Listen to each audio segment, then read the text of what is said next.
A full slate of Big Ten games coming up Saturday. We'll look at the best bets for the weekend and how is it that we're still trusting Iowa to cover as a favorite after last week. You are Locked On Big Ten, your daily podcast on the Big Ten Conference. Part of the Locked On Podcast Network. Your team every day.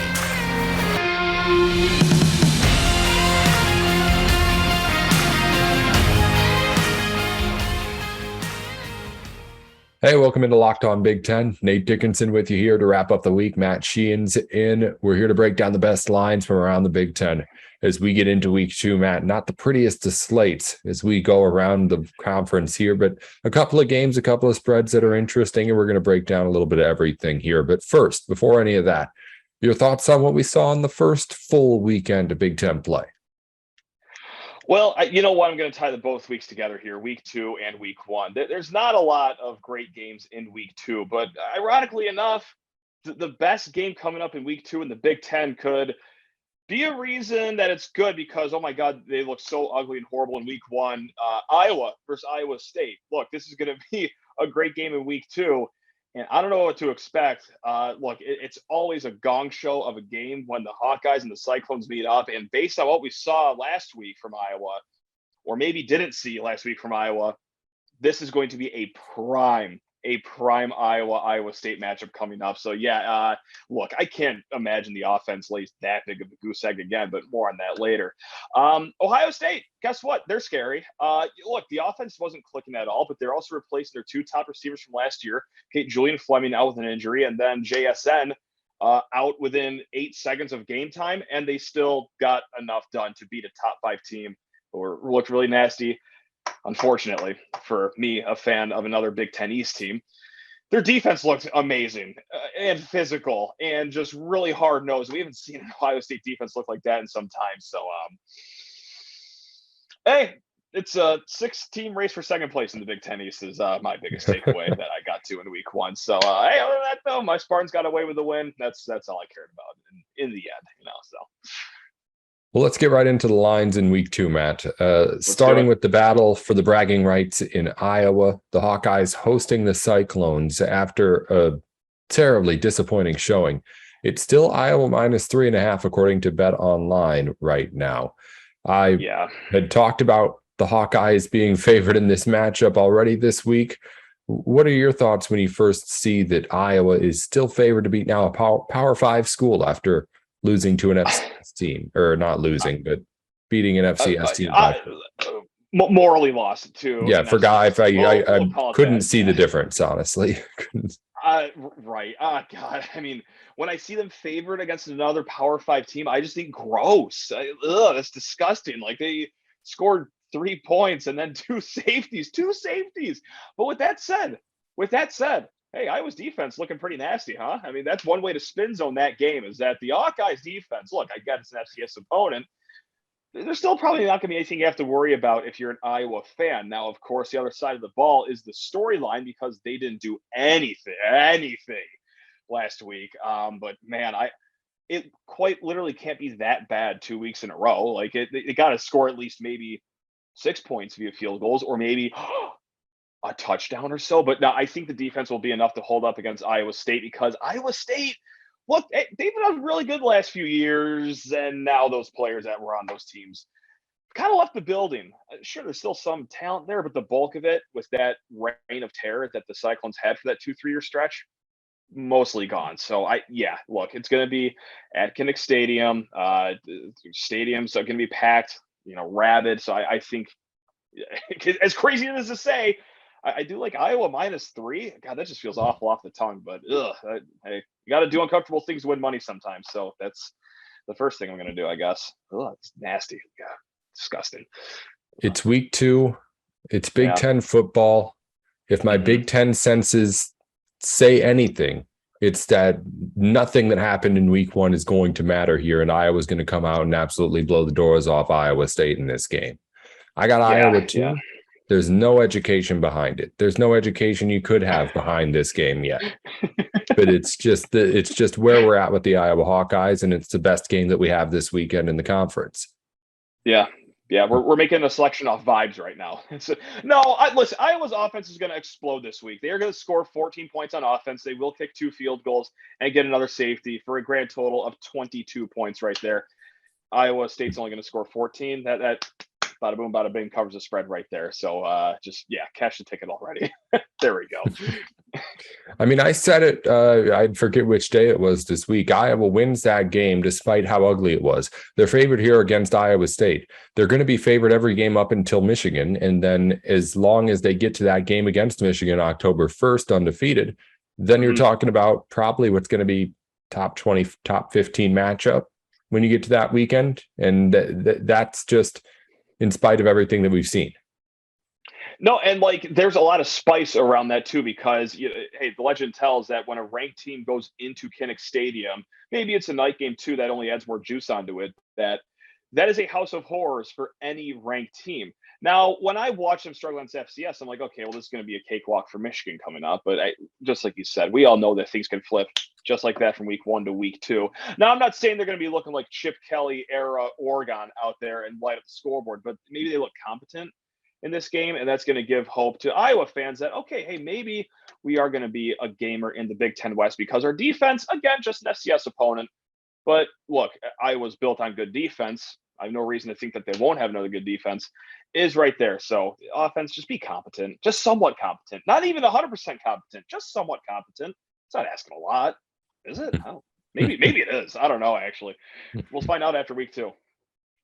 Maybe we'll see, but let's get back to the board. And it's not the prettiest of boards, as I mentioned off the top. You've got that Iowa State game at 3.5. You've got a decent share of games that just aren't listing spreads at all on Bet Online. Illinois is a 4-point favorite against Virginia. Northwestern's 10.5 against Duke. Wisconsin 17.5 against Washington State. Other than that, everyone is pretty much a blowout spread or not listed at all on the card entirely. So I want to know if you have a just bet that looks better than the rest, or any sort of best bet to go on, just as you look at this game, as this slate of games that just isn't all that exciting right now. Yeah, and look, a lot of people are going to think I'm just being a homer right now, and I'm just picking my team because I talk about Michigan State. No, I actually hate betting on Michigan State. It's one of my least favorite things to do, but look, they're dangling 34.5 points in front of Akron this week. Now, this isn't a game that any sane person is going to go out of their way to watch. This is a bet it and forget it game, and then when more funds hit your account, you'll thank me later. I don't advise anyone watch this game unless you're a Michigan State fan. But look, Akron is terrible. All right, they struggled last week against FCS St. Francis. They beat them in overtime. This isn't even a good FCS team like in North Dakota State. This is a middling FCS team that Akron struggled against. They have Joe Moorhead, the old Penn State offensive coordinator, as head coach in his first year. He'll do great there. It's going to take time, though. Akron has 3 wins in the last 3 years. Their run defense is terrible. Their pass defense, somehow even worse. I don't even know how that's possible, but it's somehow worse than the run defense. Michigan State has a great offense, good weapons all around.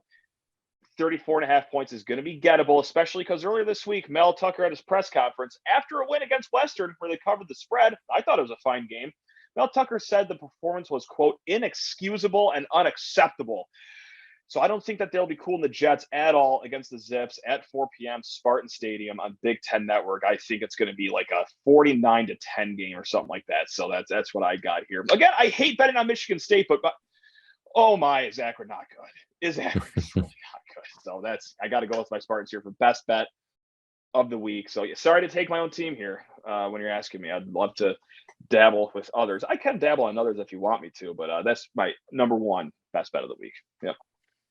For my best, the only thing that's going to stop Ohio State is Ryan Day taking players off the field against Arkansas State. I think that it's at 44.5 right now on Bet Online. I think that team, after the first half it had against Notre Dame, is going to want to come out and be aggressive and start scoring points early, because it had a good half-hour play out there where it just wasn't really showing up at all against the Irish. You don't have Jackson Smith and Jigba out there, and this is the first full week of practice that he's had without Smith and Jigba out on the field. So as far as implementing whatever it's going to be with those later games when it matters without him, now is the game where you start to try those things out. So maybe you're airing things out, throwing a few more passes than you would in this game, perhaps normally. Sure.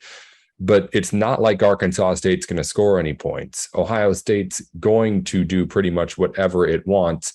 And I think there is an added incentive there. I mean, as crazy as it seems, because they only beat the number 5 team in the country by 11 points last weekend, that they want to kind of show out here and score a lot of points in week 2.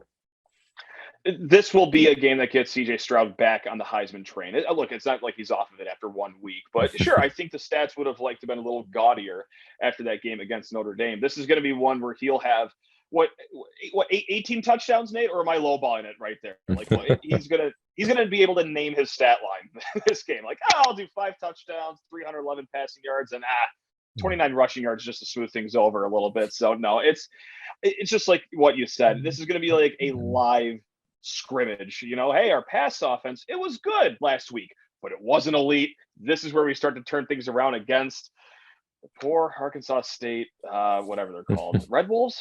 Red Wolf Pack, Red I believe gang? it's red something. It was some sort of red animal on the logo. I think it's the Red Wolves. Red Wolf sounds right. If I say it with enough confidence, Red Wolves. So there we go. Yeah. So God bless you, Red Wolves. I do have one more best bet. I don't know if you want me to give it right now. But I do have one. I got to take a trip down the road here in Michigan. And hey, you like me talking about Michigan State, then you'll hate this. I'm going to talk about Michigan. They are minus 51.5 point favorites, Nate, against Hawaii. Hawaii is, look, I talk about how bad Akron is. Akron looks good compared to Hawaii. Hawaii is terrible. They're horrible. They're awful. They made Vanderbilt look like 2019 LSU when the Commodores visited the island in week 0. I watched that game. I didn't smile once. I felt horrible for what was going on in the field.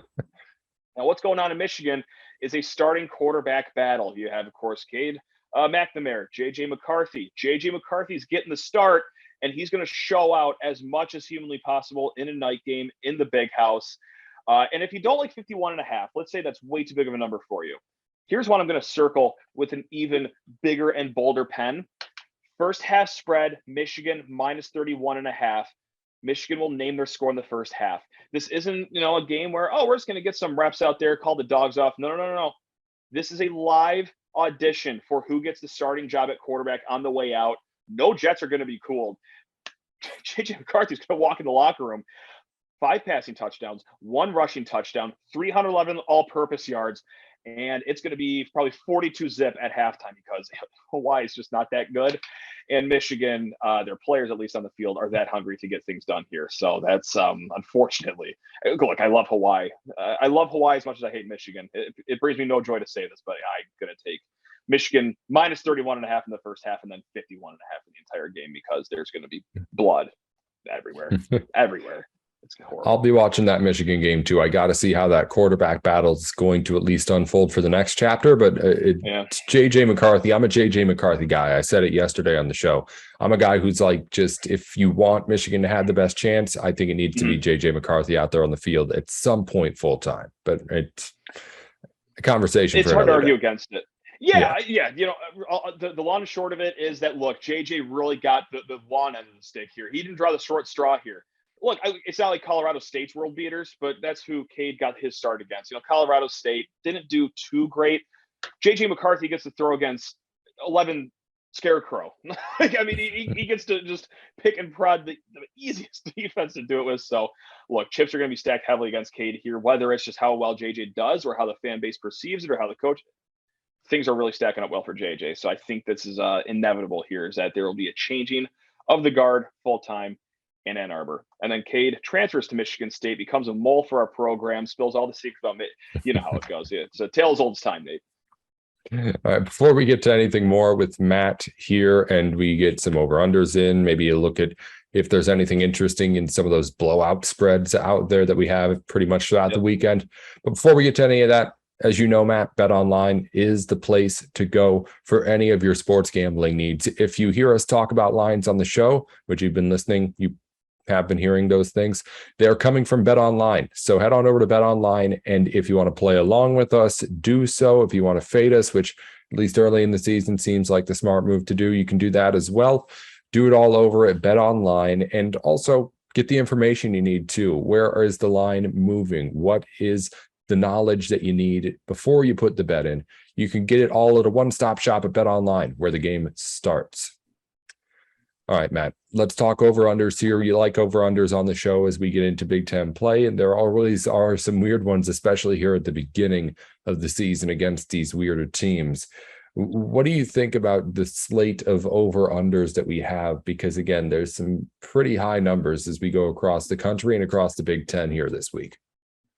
No doubt about it. And you took the words out of my mouth. There are some weird over-unders here, and I'm going to pick a really weird one. And that's right, a really sexy matchup coming up this weekend, Nate. We're talking Virginia Cavaliers. We're talking Illinois fighting Illini, and that is a high total going on over there in Champaign. It's 57 and a half. 57 and a half, and that's for a team that only scored 20 points against Indiana last week. How on earth is the over going to hit here? Well, I'll tell you how. Virginia's defense, not all that great, especially against the run. And yes, I am still high on Chase Brown, the Illinois running back, 5.5 yards per carry against Indiana last week. Just struggled to find the end zone as much as his stats say.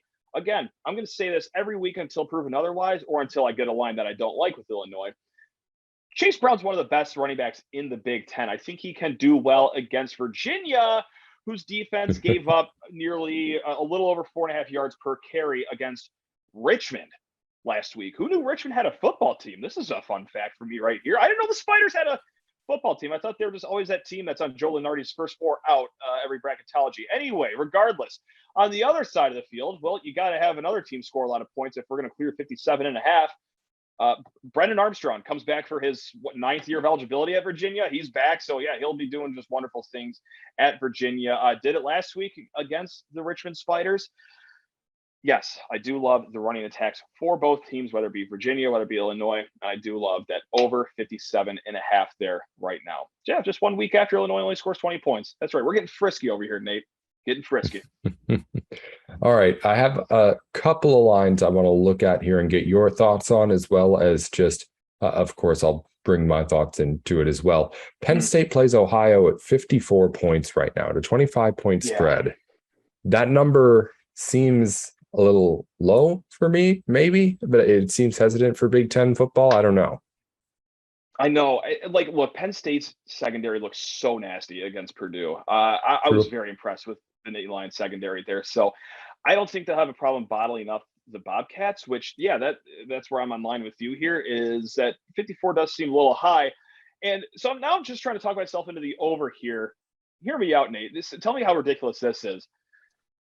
The second string quarterback for Penn State, if he gets any reps, if this is a blowout, Drew Aller, I think the world of this kid. He entered the game for what? I think it was one series against Purdue. I was like, oh, Penn State's got the new quarterback. Kicks Sean Clifford to the curb right now. Obviously, I was way too caught in the moment, but regardless, I think Aller is still a solid kid. So if he gets a whole fourth quarter, I don't know how much of a gas pedal let up that is on the Ohio Bobcats. It's still a pretty damn good quarterback that you're going to have to face, and a kid that wants to prove himself. So but then again, that's only one team. I just really don't see Ohio scoring the amount of points that we need to clear 54. So I think I am going to go under there, just because I have a hard time believing the Ohio Bobcats offense against Penn State's nasty defense.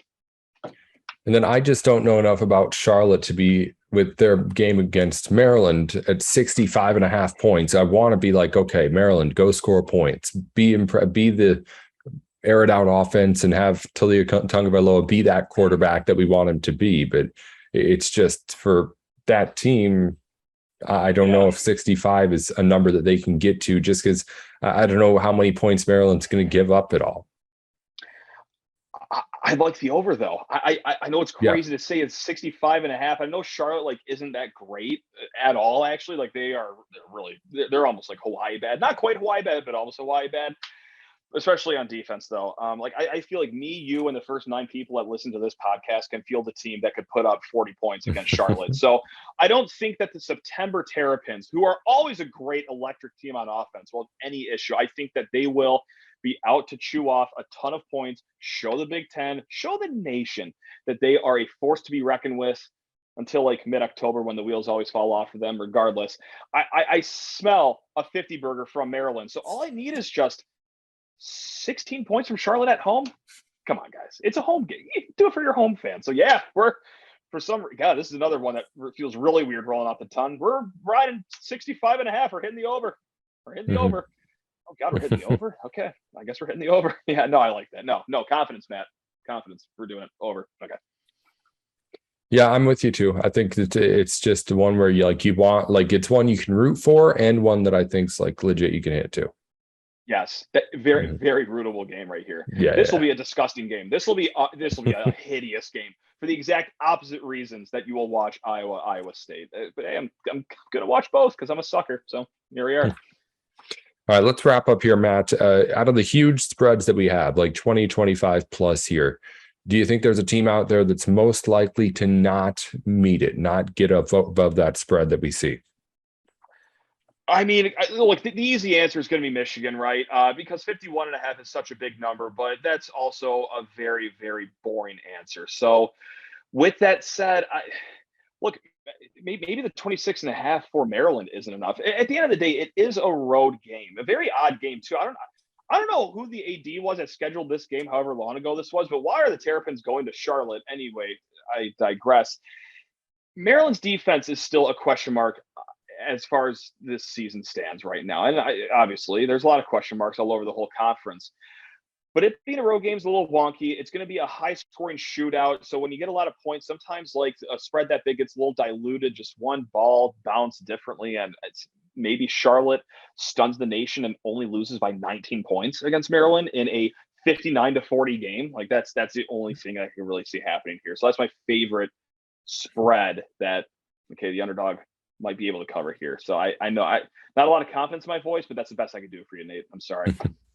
Yeah, I had that as a number to have an eye on. And I mean, the easy choice is obviously Nebraska, but their spread's just down to 23 points only against Georgia Southern is all. So it's not exactly the same kind of blowout spread that maybe it should have been at the start of the season. So I mean, I already said Ohio State minus 44.5 is probably my best bet of the weekend.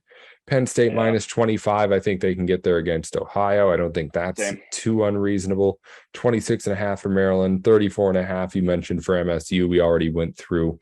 And then the 52 for Michigan. That's the only ones that are listed out at Bet Online. I mean, IU over Idaho, Rutgers over Wagner, Purdue over Indiana State.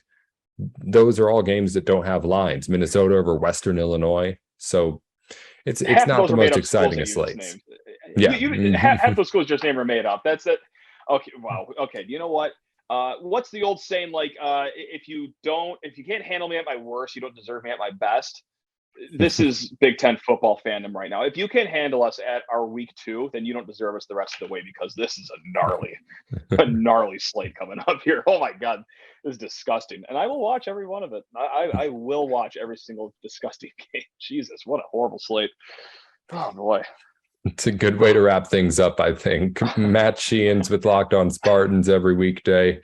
We're here at Locked On Big Ten every weekday as well. We'll get you our actual numbers. I didn't add everything up before we got on here as to what we've been picking and how it's been going. We're going to make things a little bit smaller here and do maybe just like the best bet and maybe underdog or thing like that every single week, not do every game, all that. So we'll keep track of it all and get it to you next week here on Locked On Big Ten. Matt, thanks for joining us and sharing your thoughts on the board and all that. One final thought for me before we let you go on anything. Let people know where to get the show and all that. Locked On Spartans, you know where to find me. And Nate, I've been tabulating. We've both been picking at 90% so far this season. Let's see. Come on. Come on. We're only making money on this podcast, Nate. Let's go. Again, Bet Online is the place to be if you want to follow along and bet with us. Any line you hear on the show comes from them. Matt Sheehan's back on next week. At some point, we'll get him on here to recap everything that happens over the course of the next week. Until then, this has been me, Nate Dickinson, and then Matt with me too here. Thanks, Matt, for joining us on the show for a bit. You're the man, Nate. You're the man. Hey, thanks again to Matt Sheehan for joining us on the show to preview the betting for the weekend, but also pick his brain a little bit on what he saw from last week and what he thinks about the games going into the weekend as well. As always, be sure to tune into Locked On Big Ten and any of the other Big Ten podcasts too. Locked On Spartans with Matt, of course. Jay Stevens is rocking things over at Locked On Buckeyes, Locked On Golden Gophers, Locked On Badgers, Locked On Hoosiers. You get where I'm going with this. Find your team's Locked On podcast and follow them. Stay up to date with your school just like you do over here, the conference, every single weekday. Some final points before we let you go here. News from the day. Biggest news, the Big Ten men's basketball schedule has been released. Got that schedule out here earlier yesterday. I'll go over all of it at some point next week. But biggest things you need to know, normal format, 20-game conference schedule. 7 teams you play twice. 6 teams you only play once in the conference. And then you have, at the beginning of the year, that 1 week of conference games. It's been marked as December 2nd through December 11th.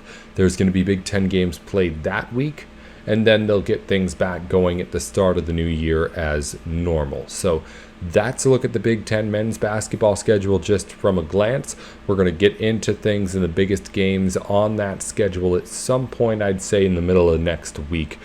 But of course, it's football season still right now, so we'll have plenty to talk about what goes down over the weekend. I will post a reaction to the games here, especially, of course, Iowa and Iowa State after that game ends on Saturday. So be on the lookout for that on the podcast and, again, wherever you get your podcasts on YouTube, Apple, Spotify, any of that. And, of course, make sure you're ready for it when it comes out. Hit the subscribe button. It's, again, Locked On Big Ten, 10, not TEN, on YouTube, wherever you get your podcasts and anything like that. And, of course, I'm Nate Dickinson, at Nate with Sports, on Twitter, wherever you want to follow there. Again, be sure to be back on Monday when we'll have a recap of the full weekend and everything that happens in it. I'll post instant reactions on Saturday once things wrap up between Iowa and Iowa State. And until then, Nate Dickinson here with Locked On Big Ten.